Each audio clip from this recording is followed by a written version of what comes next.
Hey guys, Pointless Green Screen here, and today we're going to be talking about 5 CSGO myths. So a lot of people like to spread misinformation, so we're going to be counting down 5 of them. So let's get into the video right now.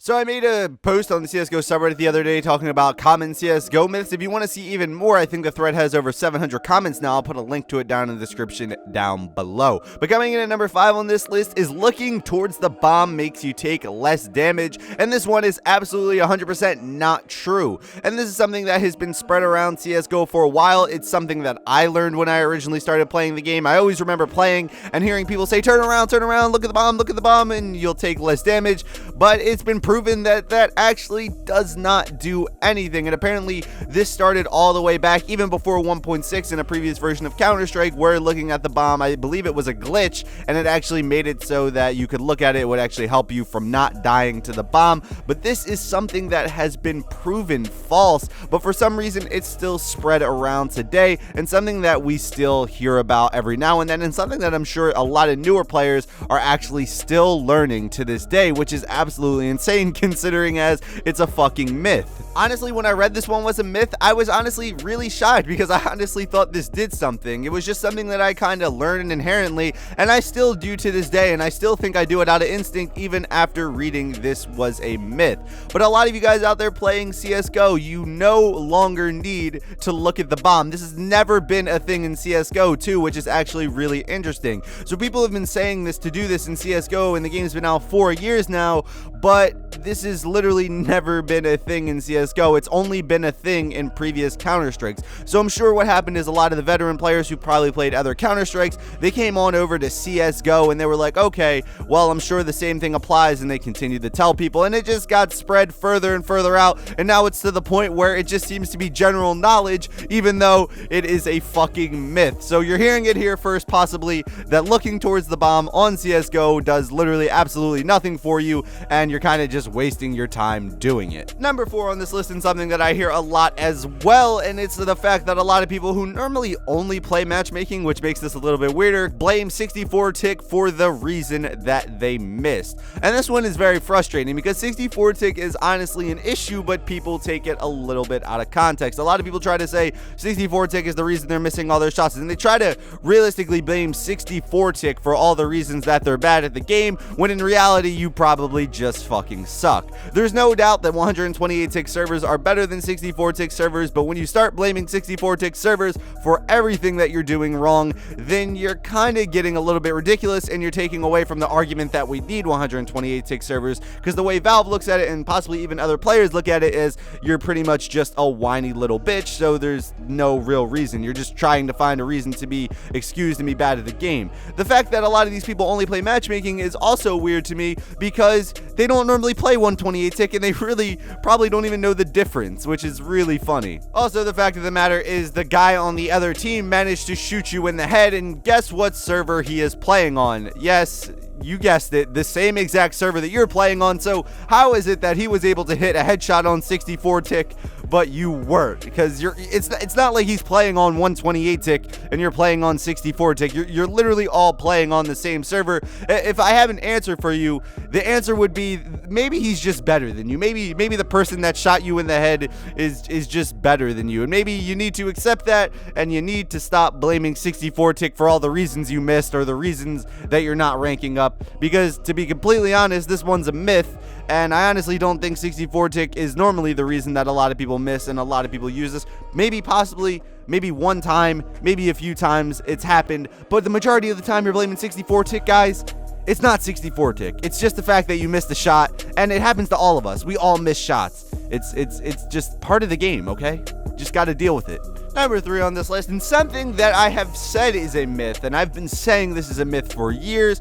People, for whatever reason, still don't believe you. If you run into somebody saying this in matchmaking, send them this video, send them this timestamp, because this is absolutely one of the most annoying ones to hear, and it's the fact that surrenders count as a double loss. And I don't know where this originated, and if I had to guess, what I think happened is people were trying to surrender on a guy's team, and to get them to not surrender because he wanted to continue playing the game, he was like, yeah guys, surrenders count count as a double loss, we might as well just play it out, because normally you don't want to surrender. Surrendering isn't a very good thing to do unless the game is absolutely 100% over, because there's always a possibility that you could come back even if you're in a 4v5. But a lot of people still believe this. A lot of lower ranks commonly, and even a lot of higher ranks, believe that if you surrender in matchmaking, it counts as a double loss. Well, I'm here to tell you right now that that is absolutely not true, and surrendering actually has nothing to do with how you're ranked. It just pretty much ends the game a lot quicker, and from my knowledge, I think it just simulates the rest of the rounds, giving the team that surrendered all the rounds left as losses. But you're getting the game over quicker, so it's kind of a win-win there, I guess. If you're out there and using this as an excuse not to surrender, literally all you are doing is just wasting everyone's time. It's very frustrating to play with someone and have them not surrender, even though the game is like 10-2 and they're absolutely getting destroyed, and the game's like a 5v3 and there's literally no point in playing. But little Johnny BumbleFuck tells you he doesn't want to surrender because guess what? He doesn't want to get the double loss. Well, guess what, little Johnny BumbleFuck? There is no double loss. It does not exist, and it is in fact a myth. It's kind of stupid that this is still a thing, and it leads to a lot of people having to play games that they really shouldn't, because they should have been surrendered long ago, and honestly, it just wastes everyone's time. I'm sure plenty of you out there have played games where you can't surrender because one guy thinks it's a double loss. I've had to convince many people that this is a myth. A lot of people still don't believe me, and a lot of you guys out there watching this video probably still believe this and probably think I'm just a filthy liar right now. But trust me, surrendering does not count as a double loss. That is just a common myth spread around in CSGO. Number 2 on this list is the fact that the pro players from iBuyPower will be unbanned. And there's constantly myths, there's constantly rumors, there's constantly talks, there's always something surrounding iBuyPower, it seems like, in the community, even though it has been a very long time since they have been permanently banned by Valve.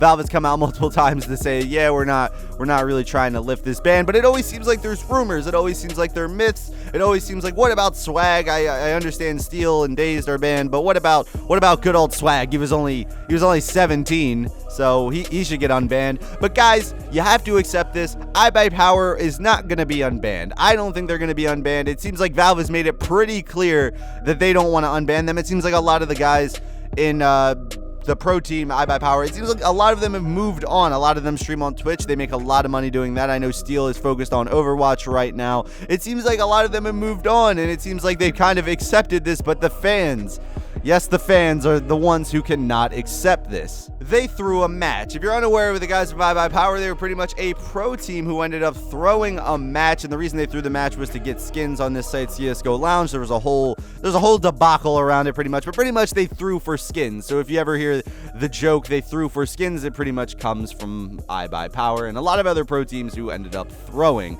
But pretty much I recommend looking this up if you didn't already know what it was. It's actually really interesting, but I don't think they're going to be unbanned. From everything that we've heard from Valve and pretty much everything that we've heard from the pro players themselves, it seems very unlikely that they will get banned. I don't think this video will stop the rumors, and I honestly think until they get unbanned, or it doesn't seem like I said, that's going to happen. It just seems like we're going to continually hearing these rumors. We're going to hear these myths of, oh, at this date they might get unbanned. But to be honest, guys, don't believe the rumors. Don't believe the hype until it actually happens. Because honestly, I don't think iBuyPower is going to be unbanned. And I think Valve has made that fairly clear at this point. Coming in at number 1, and something that I think I covered in a previous video more recently, and it's the fact that global doesn't mean anything, and this is something that someone else also pointed out on the CSGO subreddit, and something that I agree with a lot. I know a lot of globals. I've been global myself one time, and I can tell you that global doesn't mean anything, especially because once you reach global, it seems like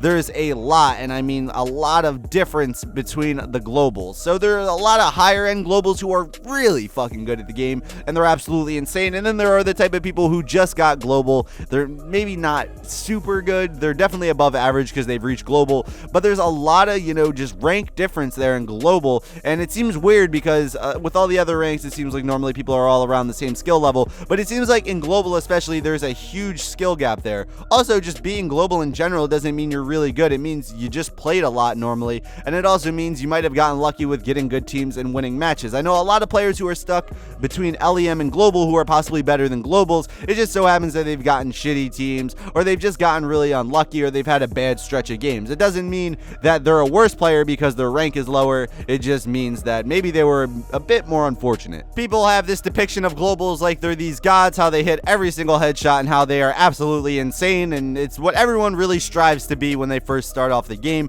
I think as you play more, you start to realize Globals, they're a little, just a little bit overrated, probably not the cream of the crop like you thought they were, but yeah, that is number one on my list. I don't think Globals are the cream of the crop. I don't think they're the best players you'll ever see. I don't think they're the future pros or anything like that. Of course they're good. Of course they're better than average. And if you're Global, don't get too ass hurt. You're probably still pretty decent at the game. And at this point, you're probably better than me. But you know, those are just my opinions. Tell me yours in the comments down below. What are some more CSGO myths? Also, like I said in the video, I also posted a post on the CSGO subreddit. It has over like 700 comments now. It actually got upvoted a lot. Be sure to check that out. And all the myths here, they were from that subreddit. So feel free to check that shit out. It's pretty awesome. Thank you guys for watching this video. If you did enjoy it though, how about you hit that like button? And if you dislike this video for some odd reason, how about you hit that dislike button? And if you are new, how about you subscribe? But yeah, guys, this has been The Chosen One Inc. And as always, peace out.